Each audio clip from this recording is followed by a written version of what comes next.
Okay, I guess what's now we start now then. Okay. Thank you everyone for joining today. Good morning and good evening for some people as well. This is the second series of the Circular Disruption series, and the topic of the great good now. And we have Juanita will be making presentation today. And if you go to the next slide, please. So, yeah, so we have a introduction with some case study with the circular fashion, and as well as the real life brands. And we'll also explain about what we have next as the next session. And yes, so I guess I'll now hand over the mic to Juanita. Yes. Thank you. So welcome to the Circular Disruption series. Our goal is to leverage the power of the community to level up the potential of circular economy and achieve sustainability. So we're talking about what is circular economy, how can we transform the current business model, and how can we implement that into our businesses. So we are in the second session of a series of 8 webinars, and here we will look at using some of the tools that we've discussed during the first session, and we will focus on one example, the circular fashion. The idea is that everyone has clothes and buy clothes, and we'll focus here on the example of jeans. But first, let me recap a little bit about the key concept of circularity, right? The idea is that last time we talked about sustainability. Sustainability, it's a generic concept. It's the idea that you do your activities without preventing other generation to meet their own need, right? It's about meeting your need and leaving other generation to meet their own need. But from business perspective, it's about achieving economic viability, achieving some ecological balance, and also protecting the social capital. So it's quite a complex thing that needs to be achieved, and we looked at the concept of circularity, which actually helps in achieving sustainability, right? Because it helps businesses operate within the planet boundaries. The idea is that you will design outways, you will design your operations, you will design your products to reduce the waste, to reduce the consumption of new resources. So that's what you see here. And then you do whatever you can to keep products and material in use. And you know, the cherry on top of the cake is if you can achieve activities that can help regenerate natural systems. If you replicate the natural ecosystems, everything at the end is not waste, it's nutrient for new cycles, right? So that's a little bit the idea of circularity. We talked about 2 tools, that's several tools, but we will focus here on using the circular value chain.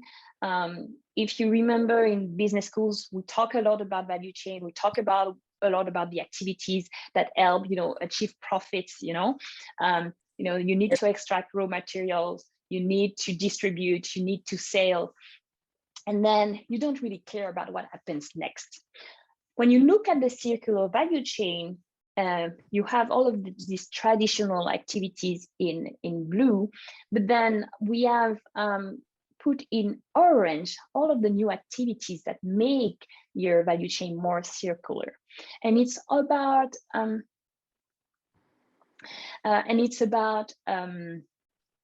I'm sorry. It is about figuring out what are these new activities that will make your business more circular. So here, we think about after, what happens after you actually sell the product and after the consumer has used the product. You think about, okay, how do you process returns? Because if you have a client that doesn't want your product anymore and that returns it before it even starts using it, you need to figure out about how you process return and how you can then reput your return units so that you can resell them. Right? So you have to be organized to reacquire items, to collect items. And you also have to think about your waste management strategy, making sure that you reduce the waste by design and that you have less toxic waste. And that's also done by design. And then there is the revalorization cycle, the idea that you can use the 6R. You can reuse, repair, recycle, repurpose, refurbish, or remanufacture. So these are important concepts. You can make a screenshot of the circular value chain or use the information that you had from the presentation that we shared before, because this can help you for the little exercise I will be doing together. Another tool that we presented last time was the impact business model Canva.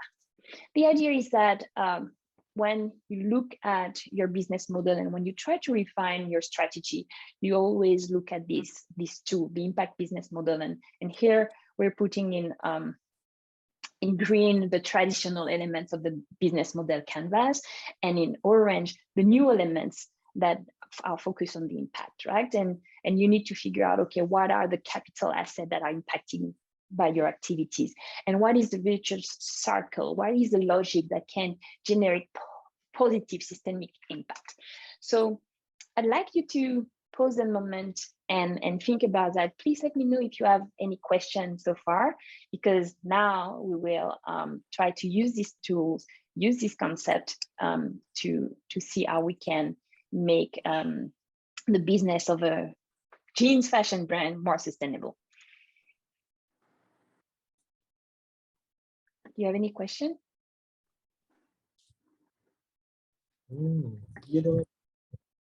ये दोनों colour होते नहीं, इनको अगर दूसरे colour मिल गए ना तो इसमें रख दो। और पापा देखिए, I think we can continue and we will go to the next slide.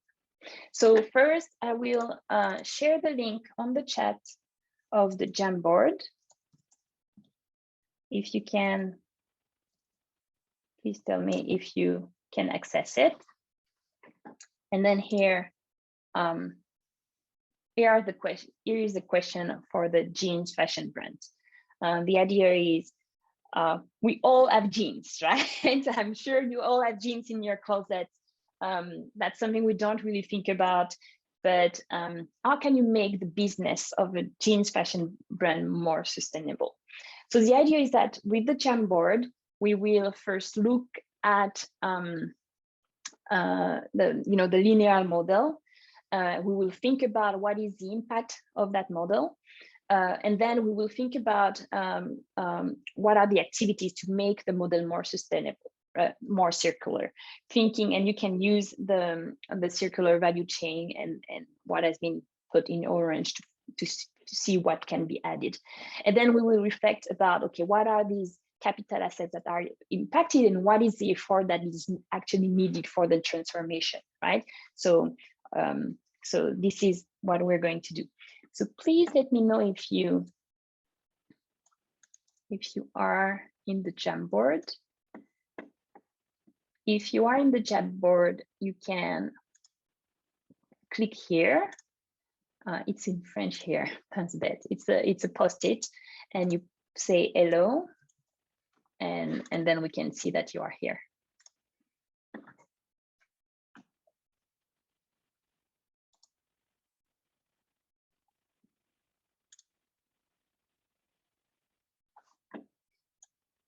Hello, Arprit is here. I see. Manuel, thanks. Nice, let's see. Good. Fantastic. Okay, so I see Marianne is here too.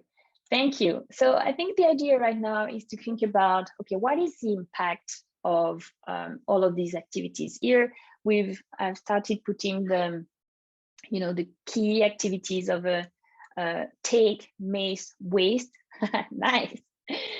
Take, mix, waste, which is the typical linear model that we see.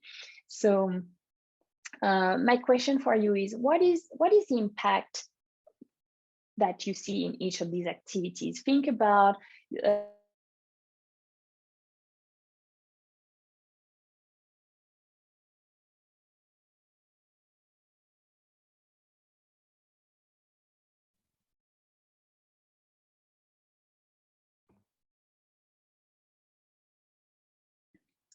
here. You can put your note if you want, and I will add some icons for you too.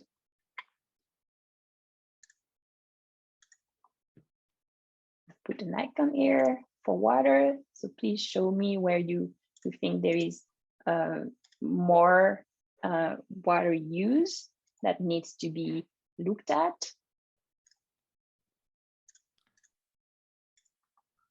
I see Harpreet's hands up. Yes. Yeah, Juanita, maybe it was my connection, but for 5 seconds I lost, I could not hear you. So I'm not sure what is needed to be done in the toxics, in the take side. If you can please repeat, that would be very helpful. Yeah, sure. So the idea is I'm going to put some icons to show the different type of impact. And if you could put at each step where you think there is more water consumption that needs to be,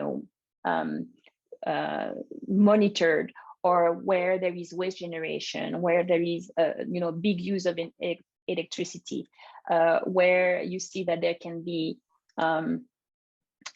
leaks of toxic waste. If you can mark that, and I'm going to put some icon for you. This one is for energy. This one is for waste.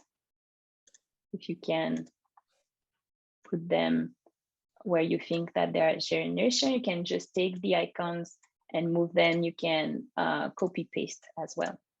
So Juanita, just to be sure I understand correctly, you want us to look in each step of the value chain for producing the gene. We need to put some of the impacts on the planet, or let's say some of the impact of each of them regarding the icons you are putting there. Is that exactly? Okay? Yes, okay. That's okay. Here we go. Where do you think there's a lot of energy consumption? Where do you think there's a lot of waste generated? Where do you think there's risk of toxic waste?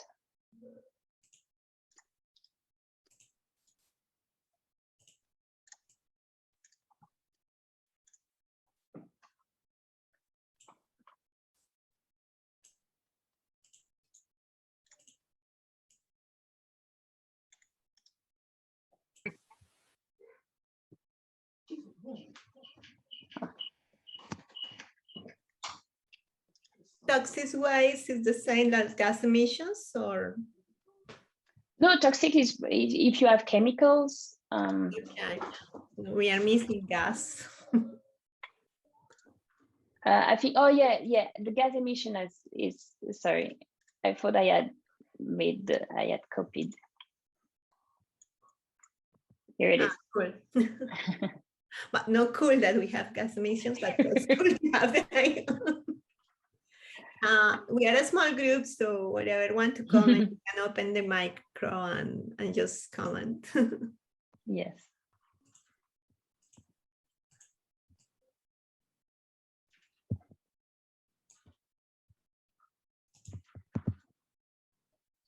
So where do you see emissions? And transport.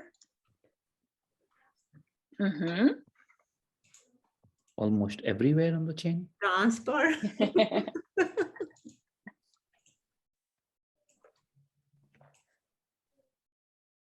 So do you see emissions for so I see the emission for transport.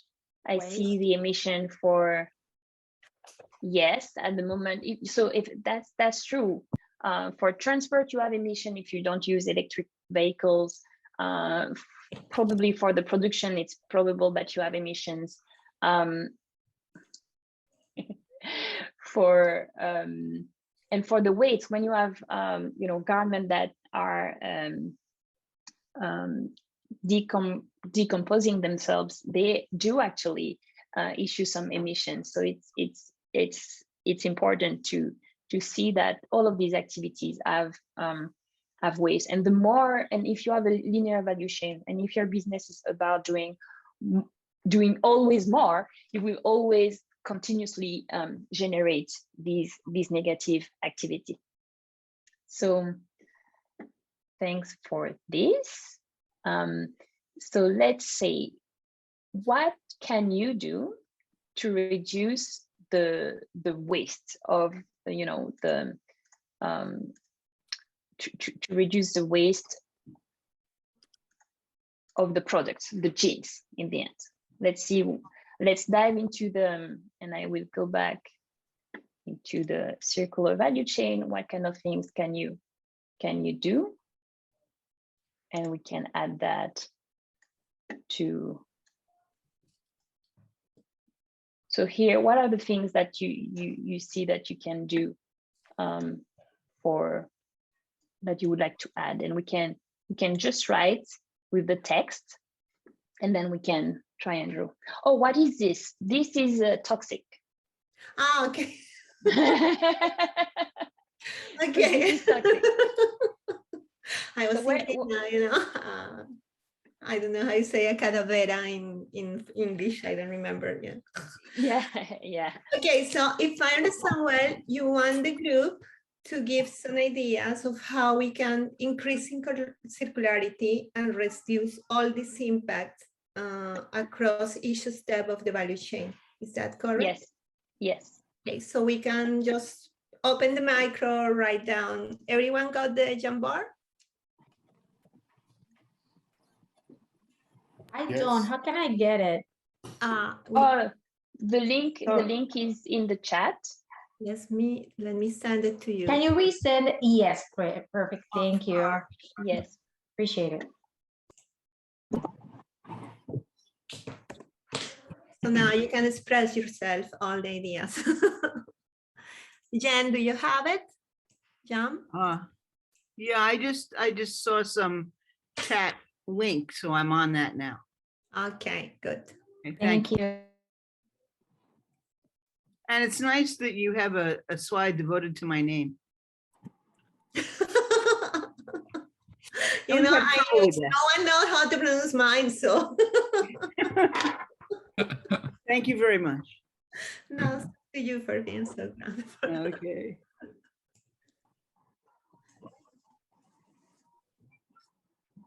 Okay.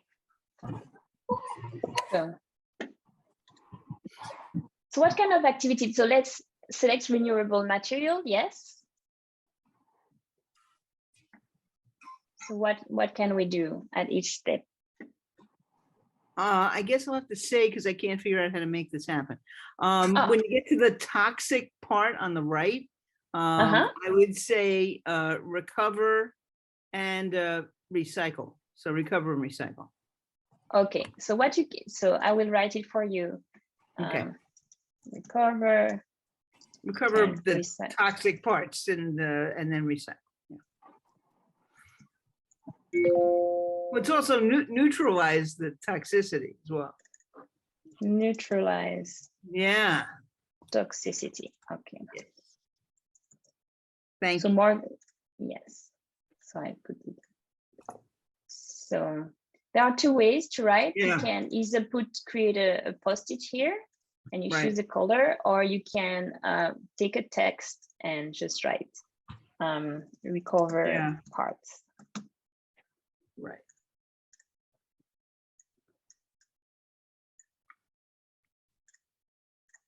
I'm thinking not just the jeans. Yes, please go ahead.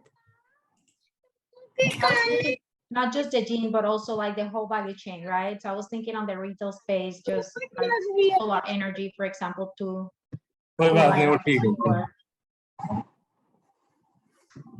Sorry, I didn't hear.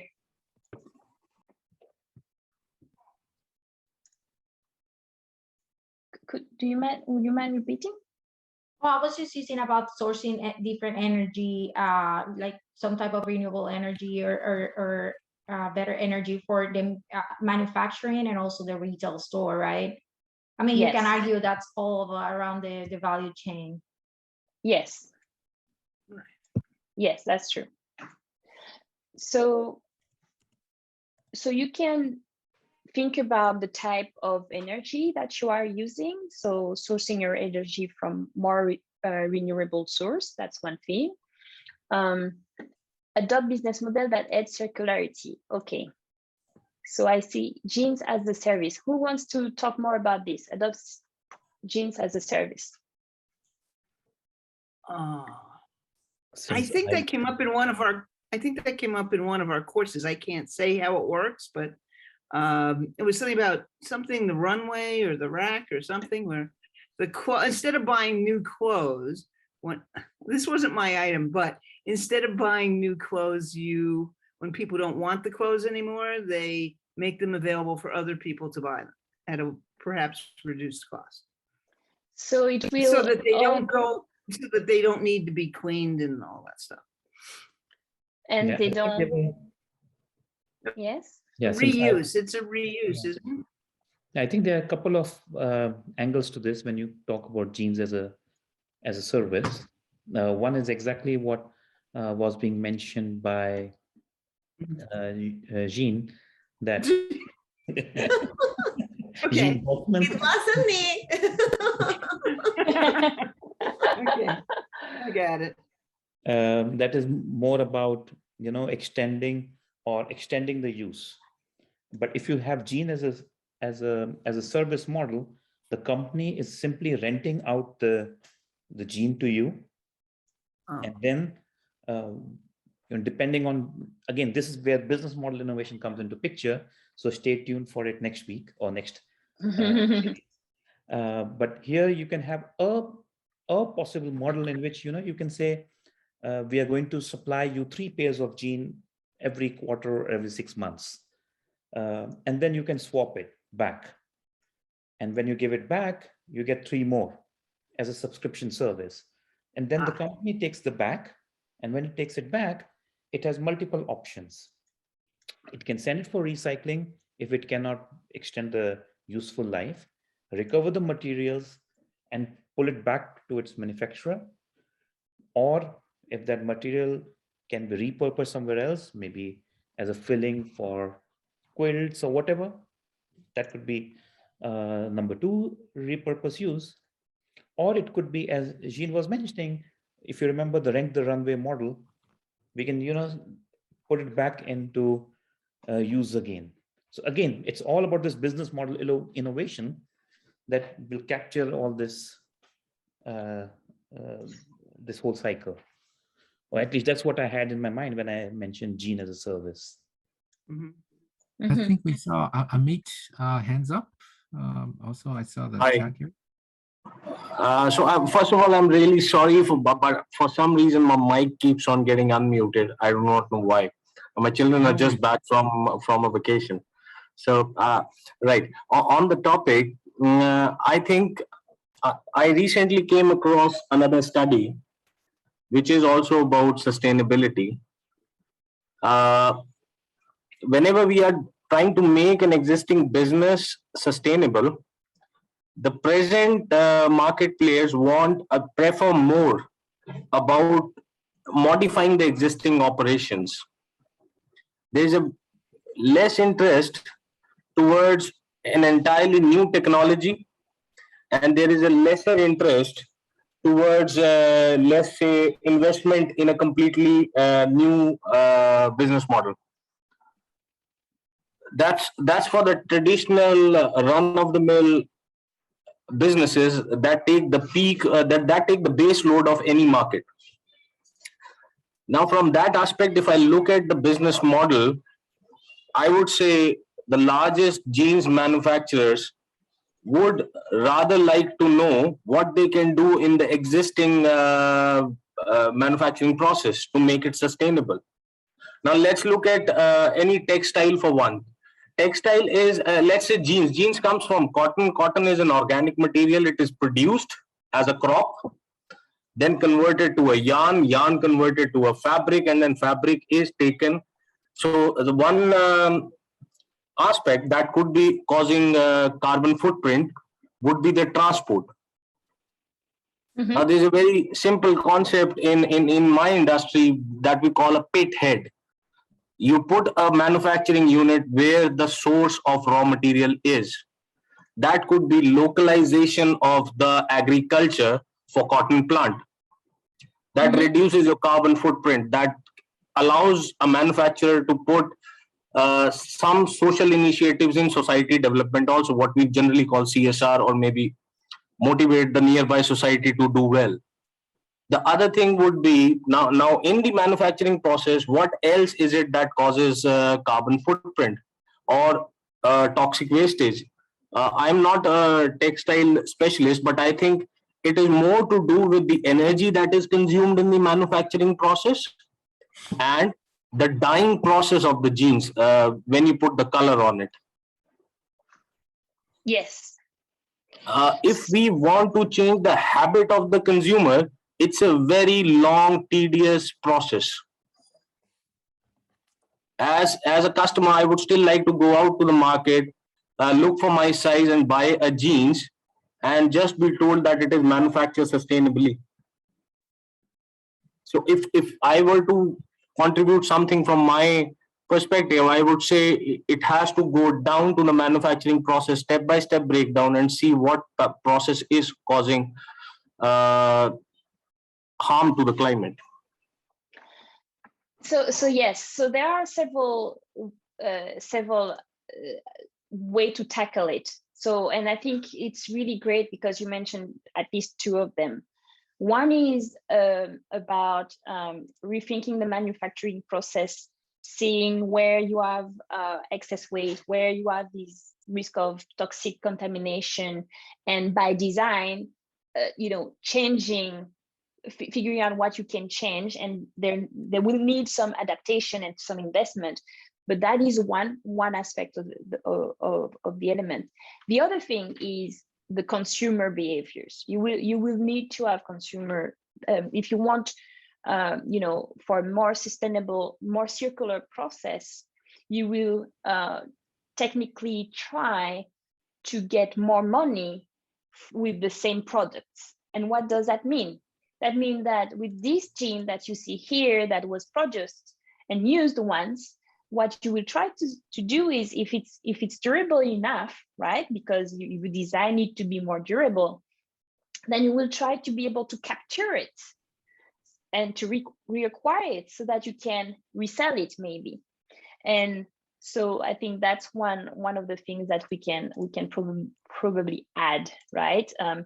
The idea that you can recycle this item, and so that eventually you can resell it at some point. That's one of the things. But you will need the consumer to be confident that they can have confidence in this second-hand item, right? That they're buying something that will last enough for them and that will give them the value they want, right? I see Amy and Juana have questions. So Amy? Yeah, I just wanted to make a comment. So, a couple months ago, I was in the market for jeans, and I went to one of my favorite stores that carries, lots of different brands and such. And the salesperson actually said, like, hey, we have these, and these, and we also have these that are new. I'm based in LA. And, they said, like, oh, these are sustainable jeans. And so she had like a whole pitch for how they actually go through the process and such. And I just honestly wasn't even aware of it, right? So I think I put education to customers on here because I definitely tried them on, and I was very conscious, more so than I normally would have been. I more so just was trying to satisfy like my need to buy new jeans, right? So I tried on 4 or 5 different types of jeans. This was obviously not a brand that I was familiar with. Unfortunately, I just didn't have the size. But if they had my size, I would have purchased them because you know, I thought they were a great fit still. I liked the color, and it satisfied all my other needs, and the price point was actually very, very comparable. So to me, that says that like the educational part is kind of equally important, because if you can find the right consumers to buy it, then maybe you can start changing that story. And if it's led by key manufacturers, then maybe they have, you know, the investment to actually change these processes while they test it out. And then they can, you know, have all the benefits of sustainability and you know, trying to be more circular. I share that just to say, like, it's a kind of a real life example. And I was in the market, and I thought that was, you know, interesting that this idea keeps coming up, where I continue to tell this story for some reason because it's appropriate, but I think it's, you know, one that is natural as a consumer. I think that's great, and I love that you're sharing that story. One of the things with the sustainable jeans is that they have to think, they have to design them differently, so that they can be recyclable in the end, right? So for instance, before you had jeans with maybe some metal items sewn inside, but when you have that, it's harder to recycle, and you cannot recycle 100% of the jean because you need to remove this part. And if you don't have access to very cheap labor to do that, then, you know, there are a lot of other issues that come on. So it's true that the education of consumer is very important, but we also come back with the idea that they need on their side to design for this circular, for this recyclability, and for this sustainability. I see Harpreet wants to talk, and Anna and Juana wants to talk too. So Juana, you were there before. I have a short comment, and I let Harpreet to follow. I really like the connection because Amit was speaking about systems thinking, how to redesign the full ecosystem, and how this comes from not just from the manufacturing, but from the sources when you start to use some of the raw material until the consumer. And he made a really important comment about consumers and consumer adoption. And then Amy came with a great example of how consumers started to realize this change. Unfortunately, we have the millennials and the new generations that are aware of this. So it's all connected with what we want to do with this series. And this week we will speak about business model, because this is okay, you produce, you consumer has said, but you need to create value and capture value, as we say in lead. And then in the following week, we will have the system thinking, that when we are going to reevaluate all of this, as Juanita is doing today. So I think we stand to put the dots together to see how we can change the system step by step. So Harpreet, please go ahead. Right. Oh, I just wanted to say I did add one with lots of little text that goes with the localization. I couldn't get it. There's Jean, where it says reduce the distance between source manufacturing. I added another one at the bottom now, ensure that the IT systems support edge computing, and I could have even said cloud, but the edge computing and the analytics, so that the people who are running the whole process have visibility to what's happening at the edge, the location where the manufacturing is happening, and can associate that back with the more centralized data at the company. So you're saying that people need to have to have the IT system to monitor, right, this impact? Well, actually, what it is, the system that we're seeing take place on this screen, which is great.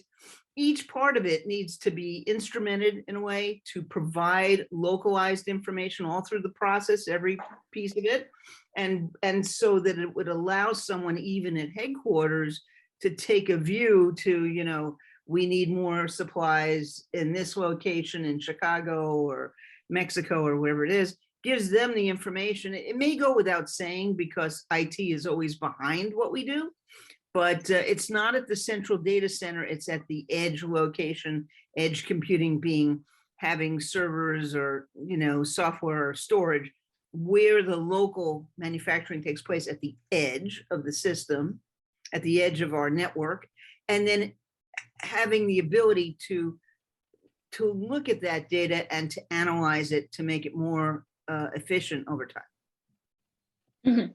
Okay.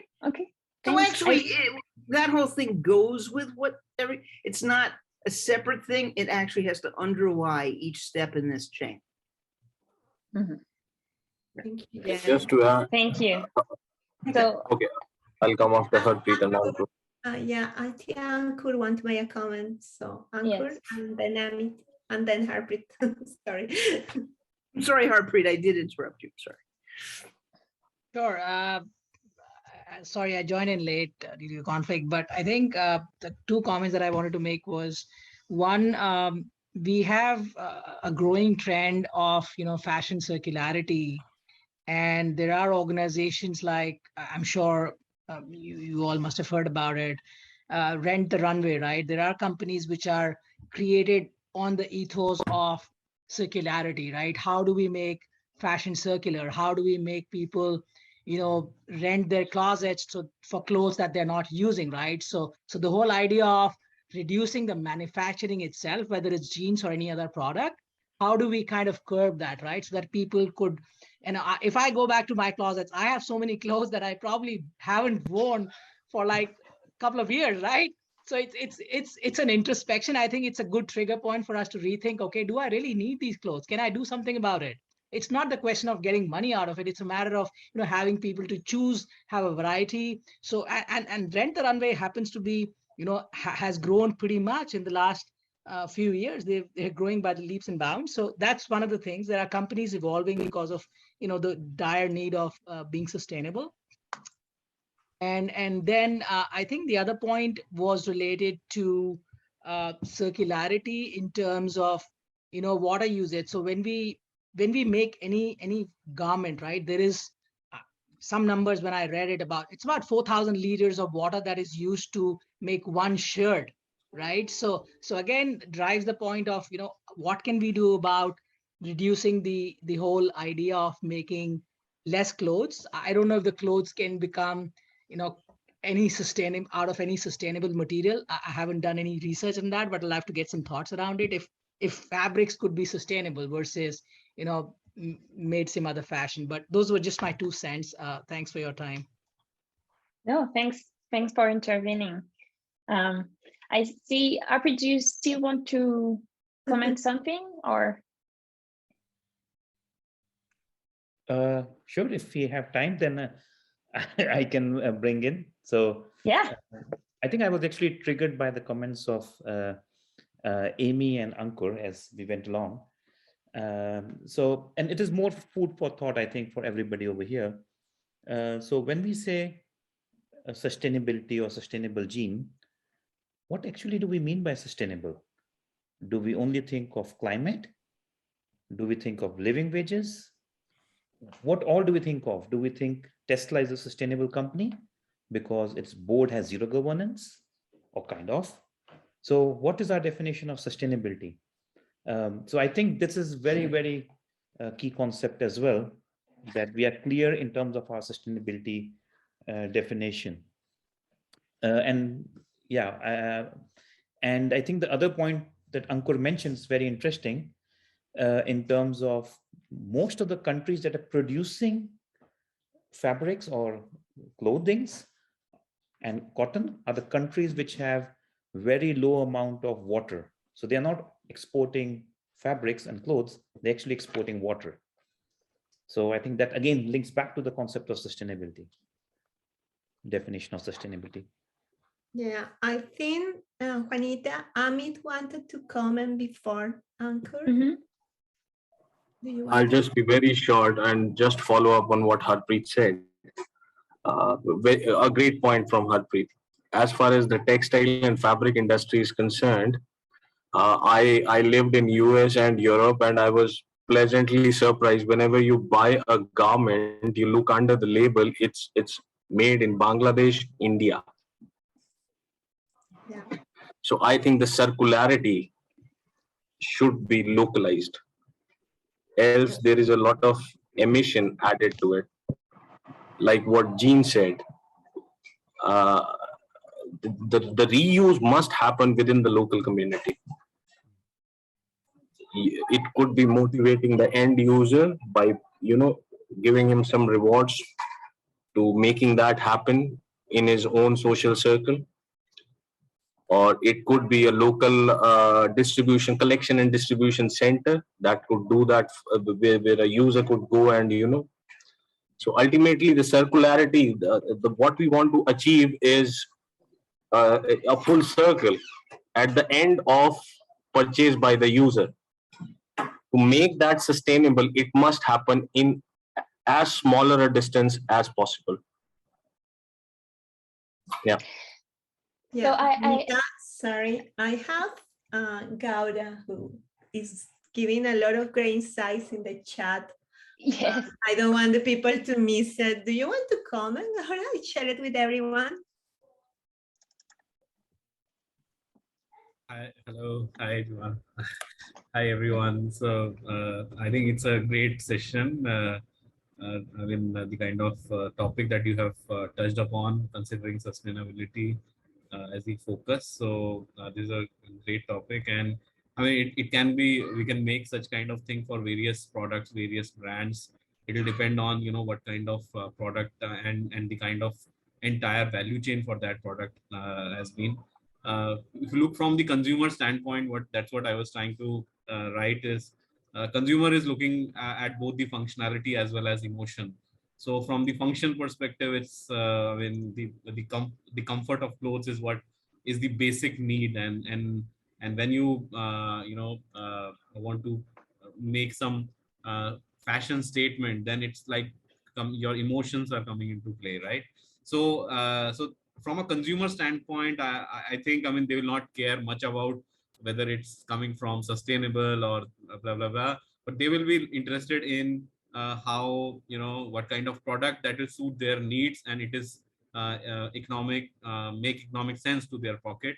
But if you look at from the other stakeholders perspective, in the value chain, which is like manufacturing or selling or logistics or other waste management, so from there is a lot of scope of improvement, which I think, and all these points which are mentioned by all of the colleagues are really relevant, and it can be applied in any of the industry. I think the most in the product domain, all things are very similar, and the kind of idea which I think Harpreet gave, I didn't thought about it, but definitely that's one of the good idea. Maybe some jeans company actually give some kind of a promotion, or you can just, whenever you are stuck with your this clothes, and you can change, exchange, and do all those things. So that will be a really generate a pull from the market, is my first impression, which I thought when Harpreet gave that idea.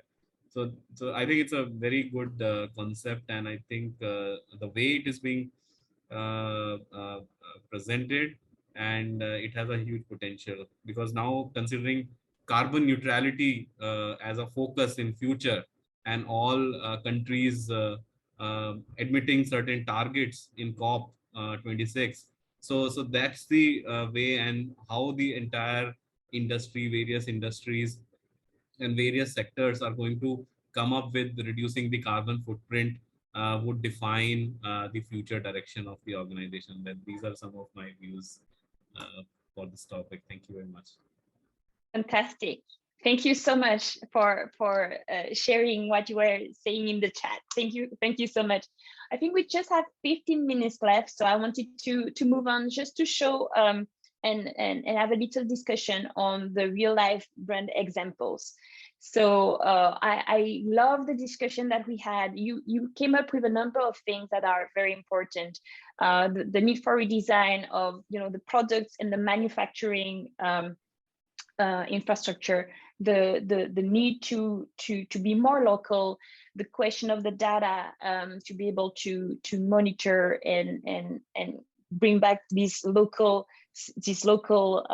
focus and perspective, and the very hard part, which is the consumer adoption, the fact that you still need to meet the functional requirements of the consumers, but you also need them to get used to new type of products that sometimes may cost or not more, it depends, but this customer focus is very important. So I go back to the presentation.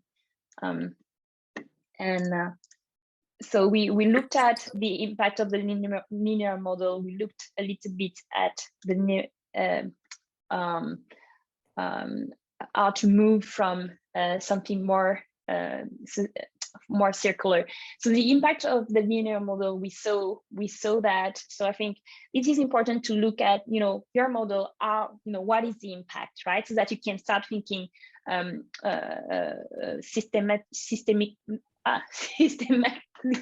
systematically about, the impact and what else you can do. Something that would be more circular. We talked about the design. We talk about, the fact that you have to remanufacture and that you have to rethink the products, and the fact that you have to keep the products in use, right? We talked about repairing. We talked about more care. And of course, if you keep the products in use, either with the rent the runway system, or just because you repair them, you will end up with less waste, right?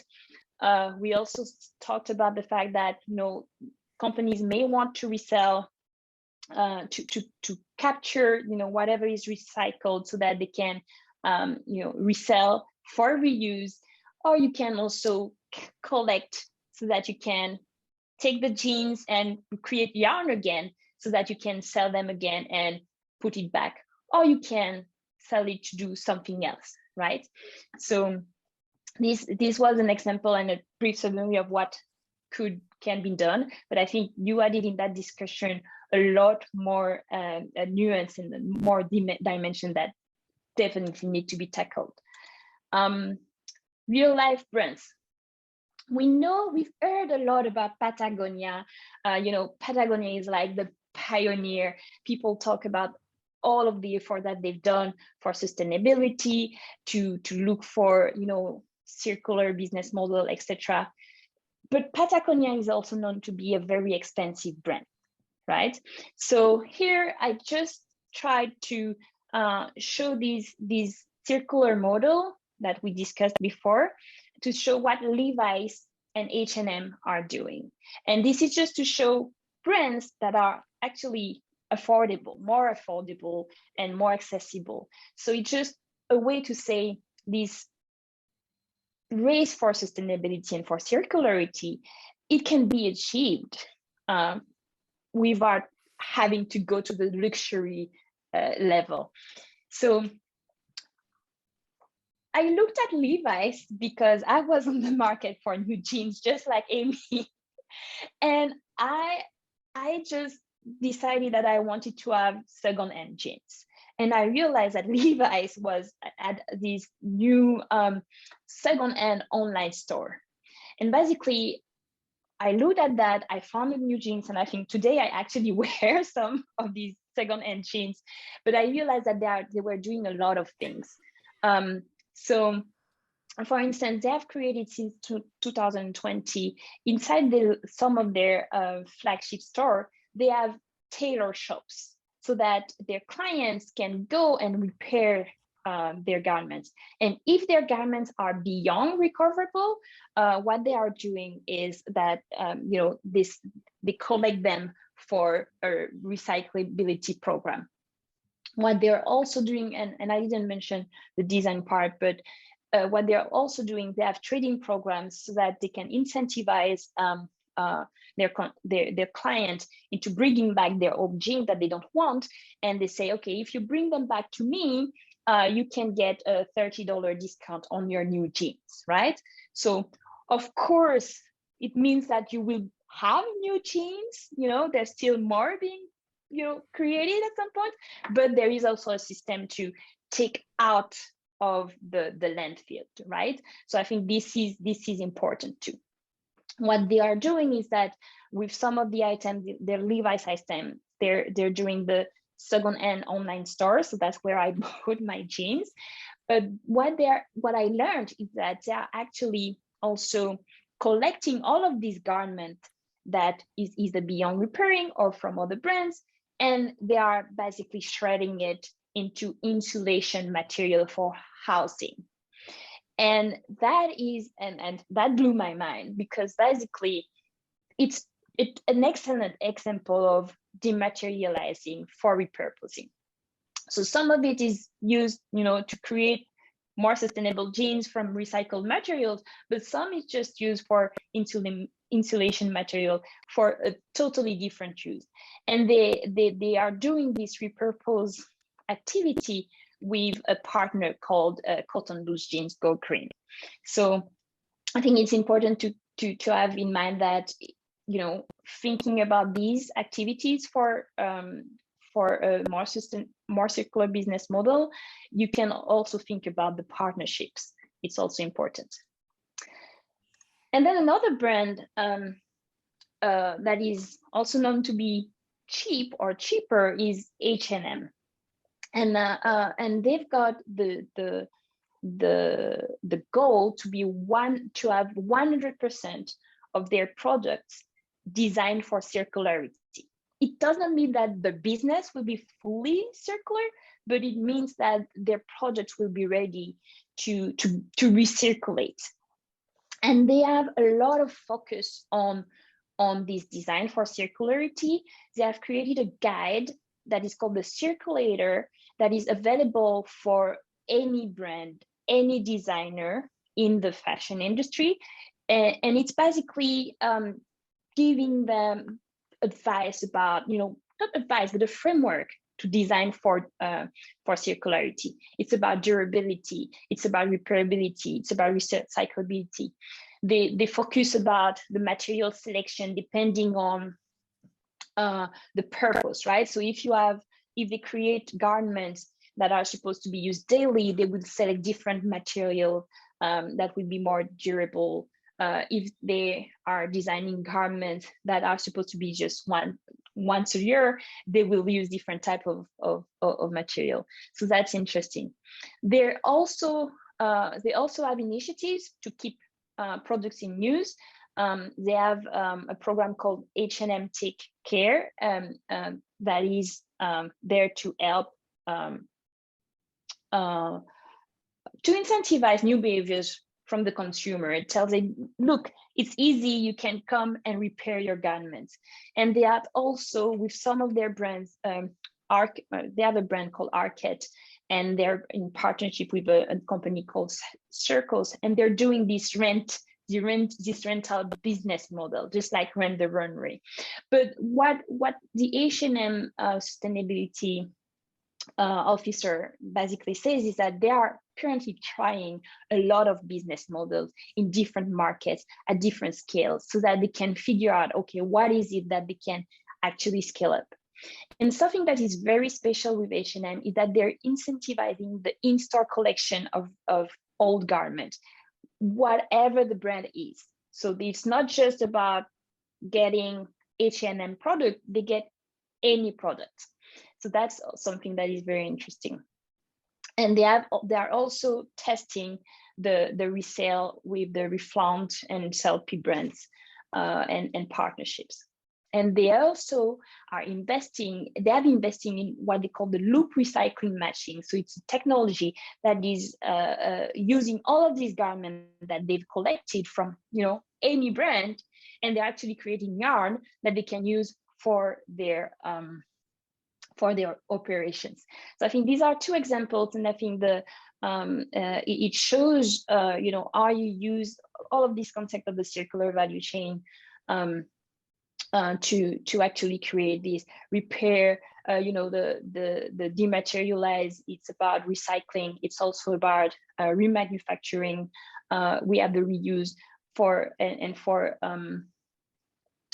Levi's. We had the the repurpose. So these are the two examples that we have. I hope that was interesting to you, and I think now we can talk about what we will be presenting next. We have just 4 minutes left in the session. Do you have any question on these two examples?